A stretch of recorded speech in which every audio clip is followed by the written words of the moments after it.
கர்த்தர் ஆயத்தம் பண்ணி விட்டார். கர்த்தர் ரட்சிப்பை ஆயத்தம் பண்ணி விட்டார். யாருனாலும் போய் அந்த ரட்சிப்பை என்ன செய்யலாம்? எடுத்துக்கொள்ளலாம். இயேசு ஆண்டவர்னு ஏற்றுக்கொண்டா போதும், ரட்சிப்பு நம்முடையதாயிரும்.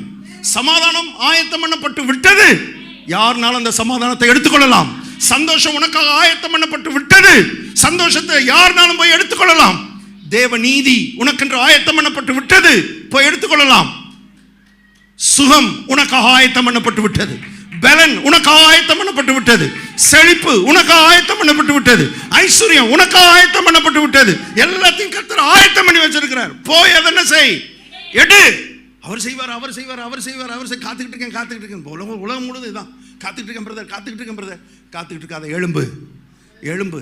இயேசு தூக்கி விடுவார்னு நினைக்காத, எழுந்துருன்னு சொன்னார். இப்போ நீ தான் என்ன செய்யணும்? எழும்பணும். எழும்பக்கூடிய ஆற்றல் எப்போ நான் வாயை திறந்து சொன்னனோ அப்பயே உள்ள வந்துருச்சு. எப்போ கல்வாரியில் ரத்தம் சிந்தினோ, எப்போ ஜீவனை கொடுத்தனோ, எப்போ மரித்தேனோ, எப்போ அடிக்கப்படுவதற்கும் நொறுக்கப்படுவதற்கும் என்னை கல்வாரி சிலுவையில் ஒப்பு கொடுத்தேனோ, உனக்கு தேவையான, எழும்புவதற்கு தேவையான, வாழ்வதற்கு தேவையான, பிழைப்பதற்கு தேவையான அத்தனை